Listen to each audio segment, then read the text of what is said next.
Nah, jadi keutamaan di hari ini, kalau kita beramal, statusnya langsung dicintai Allah. Artinya ada peluang untuk bertobat. Yang kalau tobat, seketika dosanya hilang semua. Jadi kalau ada orang tobat di waktu-waktu ini, seketika bisa diampuni oleh Allah Subhanahu wa Ta'ala. Dan kalau dia beramal, status amalnya bukan 10, ingat, yang dituliskan, bukan infak 700 kalau dituliskan. Kaidah amalan ketika dikerjakan 10 kebaikannya. Quran surah 6 ayat 160. Kalau dia infak 700 paling minimalnya. Quran surah kedua ayat 261. Tapi kalau dikerjakan di hari-hari ini, semua naik statusnya setara dengan jihad fi sabilillah. Semua jenis sholat keluarkan, sholat apa saja. Demi Allah saya katakan, tolong 3 hari ini aja bangun tahajud, syuruk, Allah, duha, qabliyah, ba'diyah, rawatib, mutlak, kerjain aja dulu. 3 hari ini maksimalkan, karena pahalanya besar. Wa yamna'una al-ma'un. Ada orang sholat ingin dilihat oleh manusia, riya namanya, celaka. Fawailul lil musallin.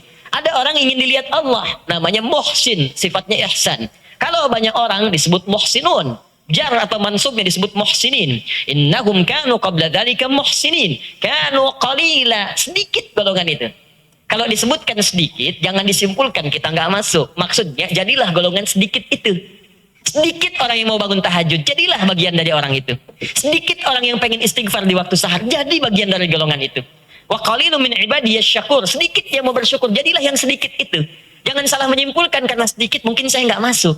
Kalau Anda nggak masuk, ya akan masuk. Masuk ke dalam bagian itu. Ya, kanu qalila minal laili ma yahja'un. Mereka sedikit dari golongan manusia. Kalau malam rajin tahajud, sedikit tidurnya. Setelah itu, asharihum yastaghfirun. Maka kemudian di waktu-waktu sahar mereka istighfar pada Allah Subhanahu wa Ta'ala. Itu tiap hari. Ada fajar yang istimewa. Saking istimewanya, dia beriring dengan 9 sampai 10 malam sebelumnya. Di fajar ini letaknya di waktu yang ke-10. Di sebelumnya istimewa, 9 harinya. Di 9 hari sebelumnya istimewa, tambah malamnya malam 10, tambah fajarnya besoknya yang ke-10. Ya, dalam bahasa Arab, kalau kita ingin katakan 9 hari, tis'ayam. Kalau kita ingin katakan 10 malam, layalin asyr. Maka ketika disandingkan fajarnya ini di fajar, ada 9 sebelumnya, malamnya 10. Kan 9 hari, malam ke-10, fajarnya tiba di hari ke-10. Maka kita katakan, wal fajr, walayalin asyr. Kata Allah, ada fajar yang istimewa di hari ke-10, diikuti 9 hari sebelumnya. Jadi secara singkat, 10 harinya istimewa. Apa yang istimewa di 10 hari itu? Ya kita kembalikan ke hadis riwayat Ibnu Abbas radhiyallahu taala anhuma dari Nabi sallallahu alaihi wasallam di Al-Bukhari nomor hadis 518. An Ibnu Abbas radhiyallahu taala anhuma qala Rasulullah sallallahu alaihi wasallam ma min ayyamin al-'amalu as-salihu fiha ahabbu ila Allah min hadhihi al-ayyam yani ayyamul 'ashr. Qalu walal jihadu fi sabilillah. Qala walal jihadu fi sabilillah illa rajulun kharaja bi nafsihi wa malihi wa lam yarji' min dzalika bi syai'. Rawahul Bukhari. Paham? Belum. Saya jelaskan. Dari Ibnu Abbas radhiyallahu taala anhuma beliau menyampaikan, saya mendengar Nabi sallallahu alaihi wasallam pernah bersabda. Apa kata Nabi? Tidak akan pernah Anda temukan bilangan hari dalam perjalanan setahun.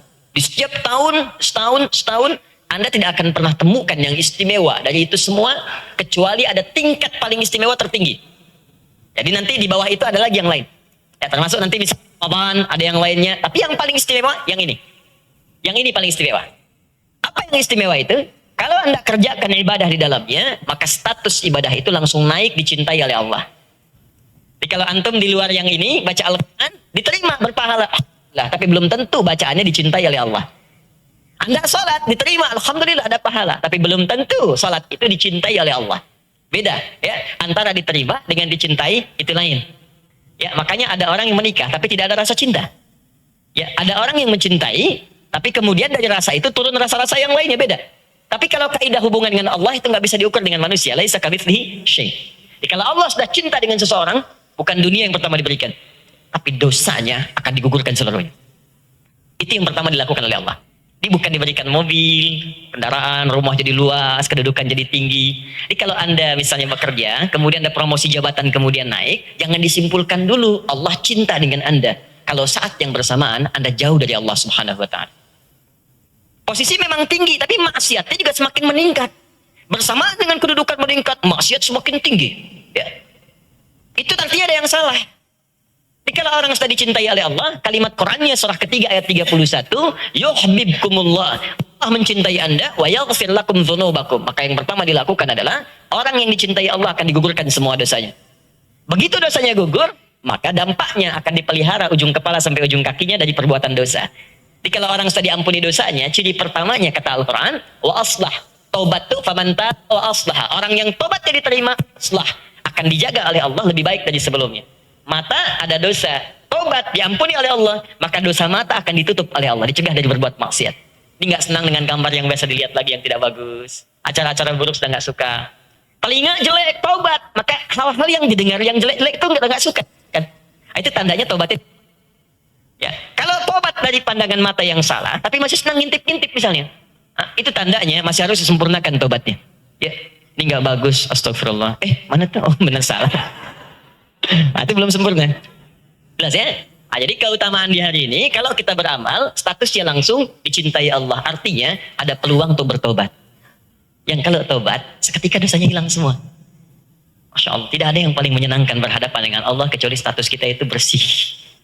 Saya berapa pekan ke belakang ada di beberapa daerah, dan saya berikan pernyataan ini. Dan semua merasakan perasaan yang sama gitu. Saya mau tunjukkan begini teman-teman sekalian. Bapak ibu dilahirkan oleh seorang ibu. Mengandung 9 bulan 10 hari kurang lebih. Berjuang dengan kematian dalam melahirkan. Disayang-sayang sejak kecil. Misal, maaf sekali. Setelah dewasa, Anda pergi ke satu tempat dan Anda dikenal sebagai pelaku maksiat yang paling buruk di tempat itu. Anda disebar sampai menyebar beritanya. Anda pencuri, Anda peminum, Anda pezina, Anda macam-macam dan sebagainya. Itu sudah menyebar. Dan dikenal. Sampai berita itu sampai kepada ibunda Anda yang telah melahirkan Anda. Pertanyaan saya, apakah Anda masih punya keberanian untuk pulang menghadap dan menatap wajah ibunda Anda? Sedangkan status Anda dikenal kotor dalam lingkungan kehidupan. Saya mau sampaikan, berani nggak pulang natap wajah ibu Anda? Anda di Jawa, merantau ke Jakarta, berbuat onar di Jakarta, terkenal sampai ke Jawa, masih berani nggak pulang menghadap ibu yang melahirkan? Masih berani nggak menatap wajah ibu yang telah memberikan ASI kepada Anda? Gak berani. Kalau Anda ingin kembali, Anda akan perbaiki diri dulu.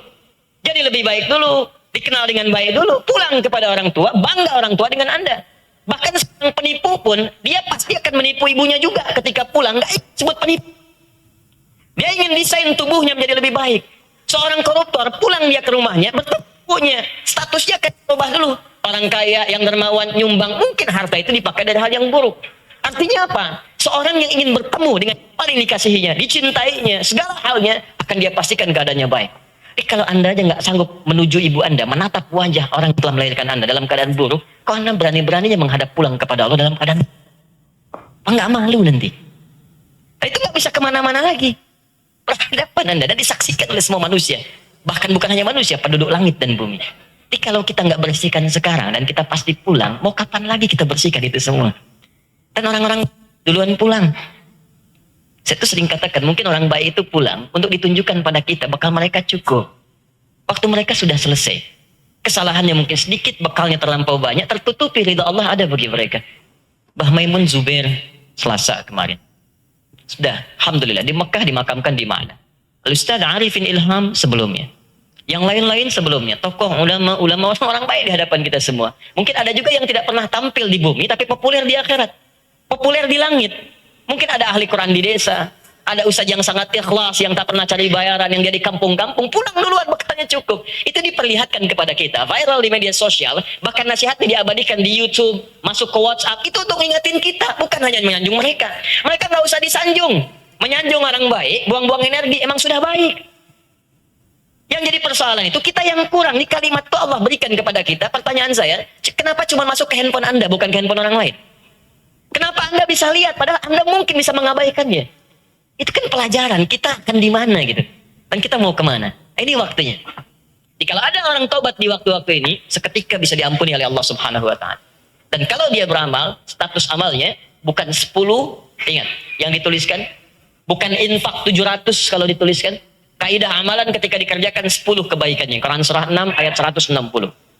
Kalau dia infak 700 paling minimalnya. Quran surah kedua ayat 261. Tapi kalau dikerjakan di hari-hari ini, semua naik statusnya setara dengan jihad fi sabilillah. Setara dengan jihad. Jadi kalau teman-teman baca Al-Quran, ya dari awal sampainya sanggup kita baca, itu dari mulai baca satu huruf langsung ditetapkan jihad fisabilillah, mujahid. Kalau wafat syahid. Nun meninggal, syahid. Masya Allah, baru nun tuh udah syahid.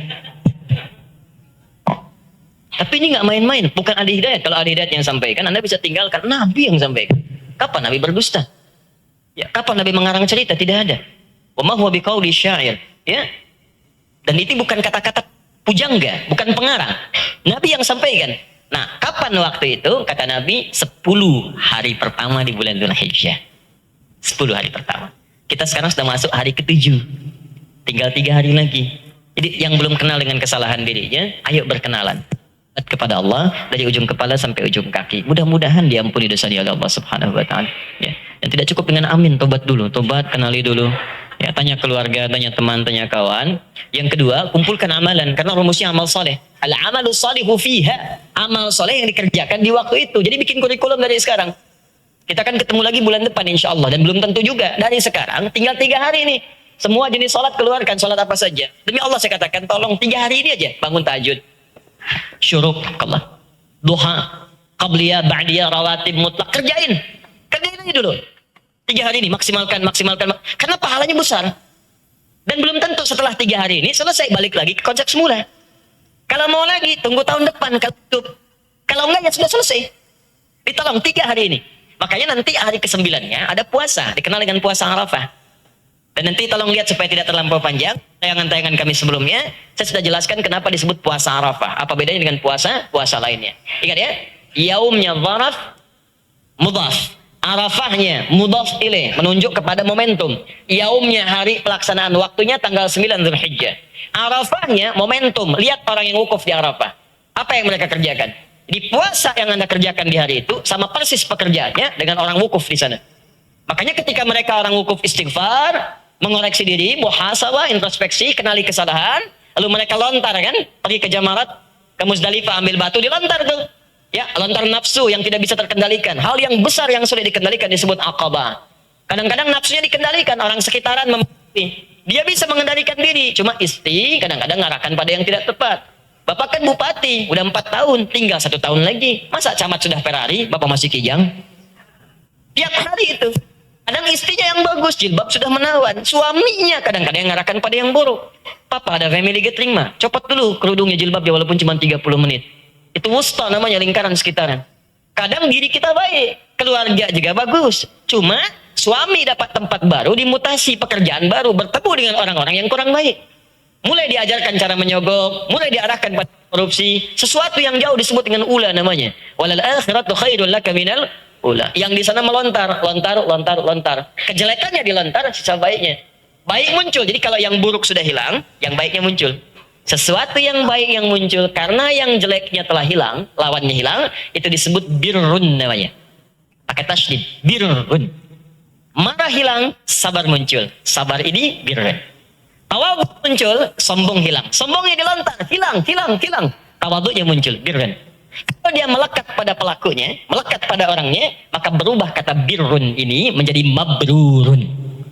Maka dikenalah istilah haji mabrur. Haji mabrur itu bukan haji yang diterima. Kalau diterima bahasa Arabnya makbul, haji makbul. Mabrur itu adalah haji yang bisa merubah pelakunya dari hal yang kurang baik menjadi lebih baik. Begitu pulang jadi baik. Sifatnya melekat pada dirinya. Nah, yang di sana melontar, yang di sini puasa. Bukankah salah satu fungsi puasa mengoreksi diri? Ini bukan sekedar menahan lapar dan haus. Kalau cuma nahan lapar dan haus, nggak harus tunggu tanggal 9 Dzulhijjah. Hari Senin di hari biasa bisa puasa. Kamis bisa puasa. Karena itu, hari ini tidak disebut tanggalnya, tapi yang disebut perbuatan orang wukufnya di Arafah. Siyam yaumi Arafah. Anni ahtasibu 'ala Allahi ayyukaffira sanatil lati qablahu wa sanatil lati ba'dahu. Kata Nabi, kalau orang benar puasa Arafahnya, dia koreksi dirinya di hari itu, maka Allah akan berkenan menggugurkan dosanya setahun yang lalu, setahun yang akan datang. Makanya yang di sana tanggal 10 melontar, kita yang di sini menyembelih sifat-sifat hewani kita. Sama, amarah yang berlebihan itu hewani. Coba lihat anjing, baru lewat belum gonggong. Ya? Harimau belum lewat udah mengaum, marahnya berlebihan. Jadi kita sembelih itu tanggal 10 dan bacaan orang lontar dengan sembelih bacaannya sama. Bismillahirrahmanirrahim. Jadi di sana hilang, di sini hilang. Selesai. Nah, jadi kalau kita benar-benar puasanya tanggal 9, tanggal 10-nya bersih dari dosa. Ya, dijaga kita oleh Allah Subhanahu wa taala. Yang kedua, ayo kerjakan amal soleh, tingkatkan. Saya juga mengajak, dan saya mengajak pada pribadi supaya sama-sama. Ya, sama-sama baik. Mudah-mudahan kalau Allah perkenankan kita bisa ke surga bersama-sama insya Allah. Ya kalau Allah perkenankan insya Allah. Yang penting kita berusaha dulu, karena surga hak prerogatif Allah. Ya bukan ketentuan manusia. Kita hanya berikhtiar, Allah yang tentukan. Seperti apa yang Allah tetapkan, itu kembali kepada ketetapan Allah Subhanahu wa taala. Baik, dalam rangka kita memenuhi amal soleh, kita menghindarkan maksiat, kita akan lanjutkan ta'lim kita. Mudah-mudahan ta'lim hari ini juga dinilai sebagai jihad fi sabilillah oleh Allah Subhanahu wa taala. Dan itu jelas ketentuannya di Quran surah ke-9 ayat 122, Quran surah ke-58 ayat 11. Kemudian dikuatkan oleh hadis Nabi di riwayat Al-Imam An-Nasa'i nomor hadis 233 yang menyebutkan tentang keutamaan bertaklim, berta'allum yang nilainya sama dengan orang jihad yang mempermudah mengantarkan ke surga. Man salaka tariqan yaltamisu fihi ilman sahhalallahu lahu tariqan ilal jannah. Siapa yang menyiapkan dirinya menempuh perjalanan kemudian dia tujukan untuk belajar, maka setiap langkahnya Allah akan jamin memudahkan dan meringankan langkah dia ke surga insyaallah. Like and subscribe.